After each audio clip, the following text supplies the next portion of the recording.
Welcome to Hancock's VMware Half Hour. And welcome back to another Hancock's VMware Half Hour. I'm smiling because this is probably about the 10th take that we've actually done on the second video of 2026. So I'll try and remain composed.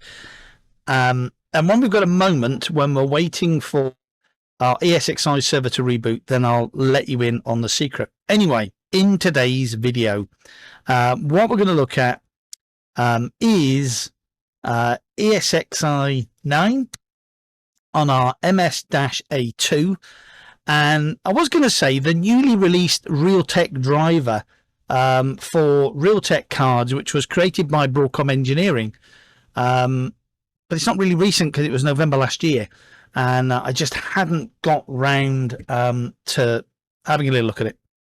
Anyway, you might have seen my previous video for those of you that are on ESXi 8.03, where we demonstrated in that video how you could apply the Realtek driver to ESXi 8.03 H Hotel.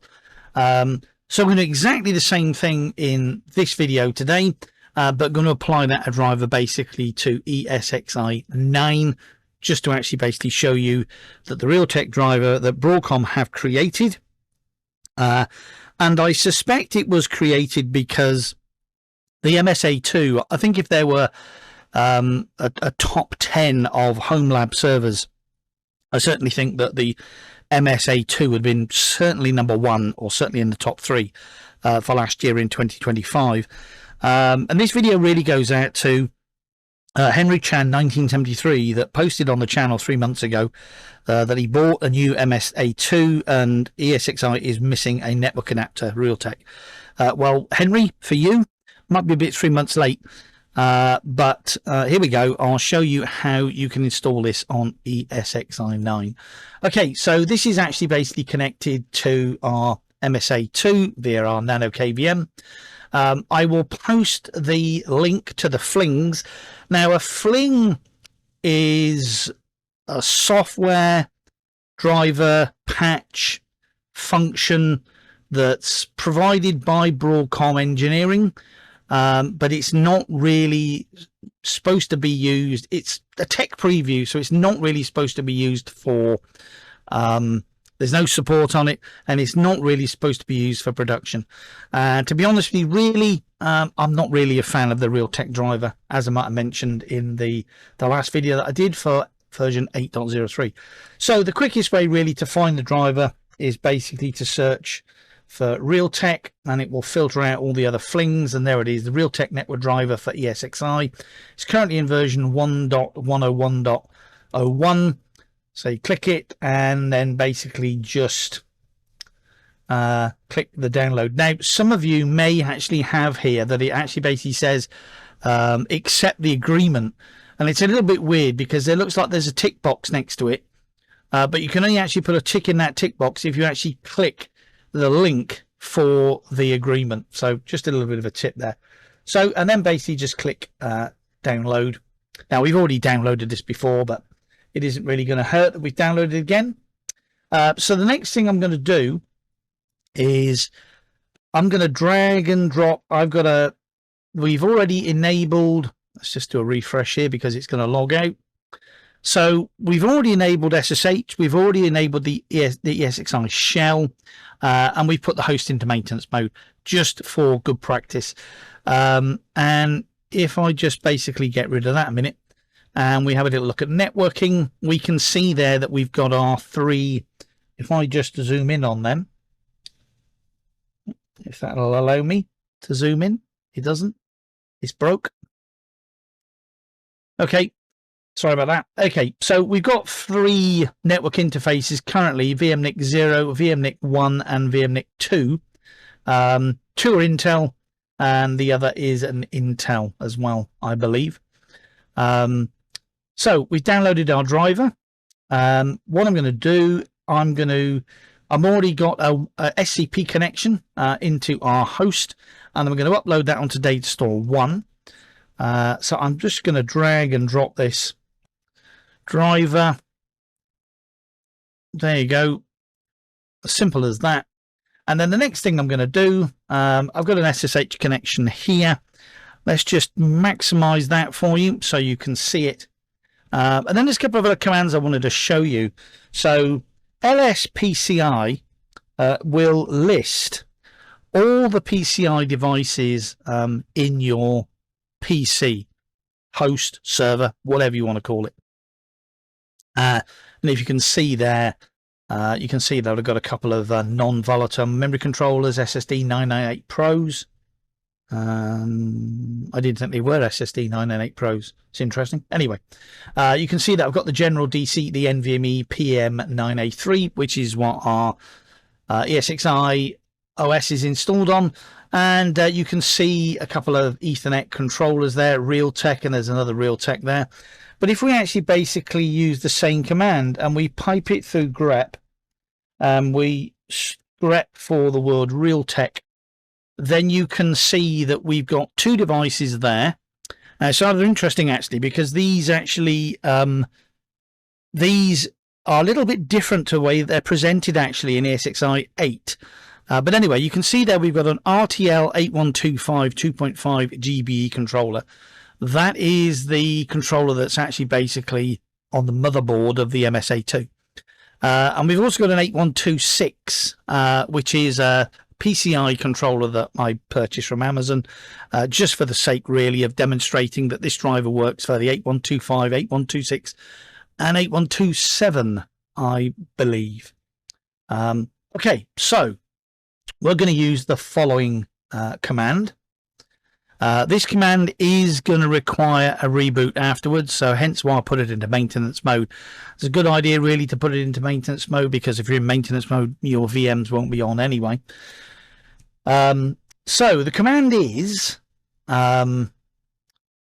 esxcli space software space component space apply -d followed by the path to the zip file that we just downloaded. So that's on VMFS volumes Datastore 1, and it started VMware. So there we go.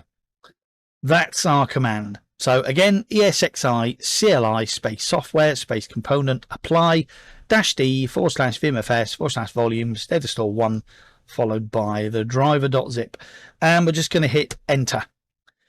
That's going to install the driver, and it's basically going to request a reboot. So yep, it says reboot required true. So I'm basically just going to turn that off, minimize that, and we can reboot the host in a number of ways. I could reboot it from our nano KVM, I could reboot it from the GUI, or I could have typed the word reboot in our SSH session. Entirely up to you how you want to reboot hosts. So I'm going to select reboot host, reboot, and let's go back and have a little look at our nano KVM and wait for that basically to shut down, restart. Whilst that's shutting down and restarting, I'm just going to get a little drink of my favorite soft drink. Others are available.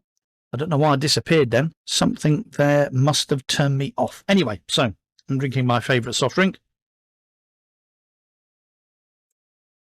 We've got the boot order set on our MS-A2 to boot from USB at the moment, and I haven't unplugged it.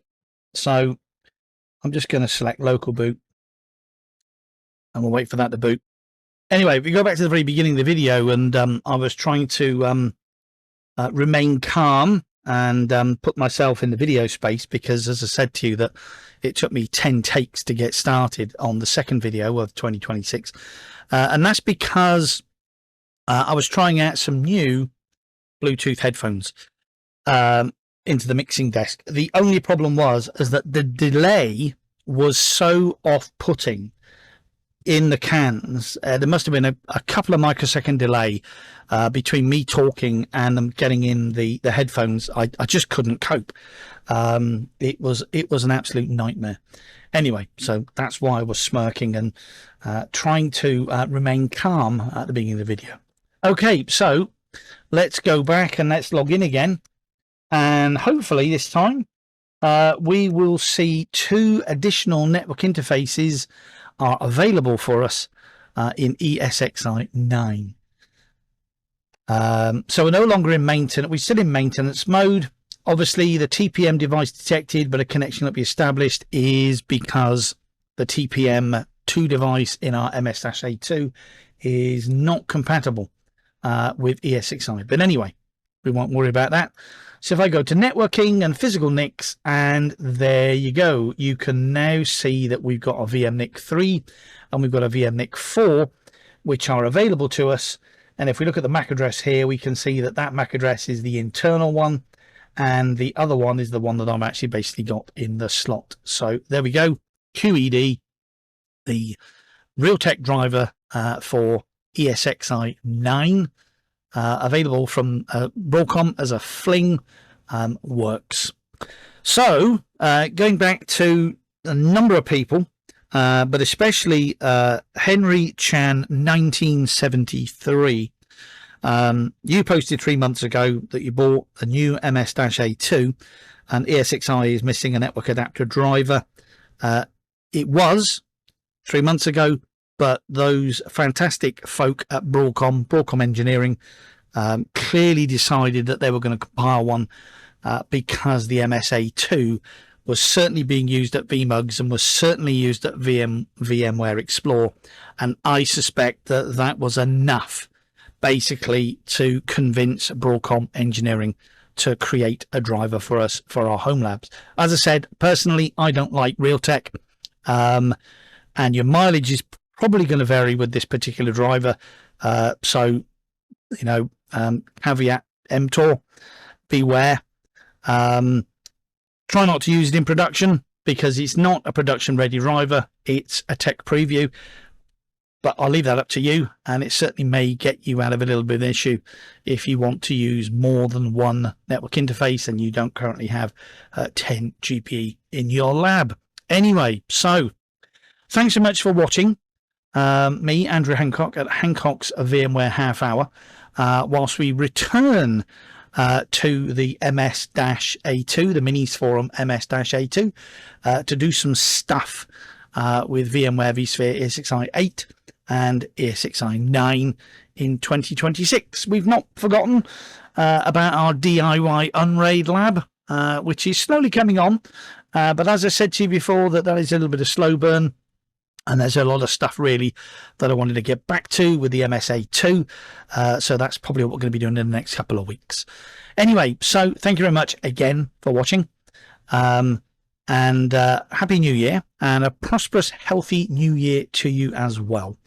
So all that's for me to say is a few words, is stay safe, stay alive, and be calm, and work hard. So from me, goodbye. Bye-bye now.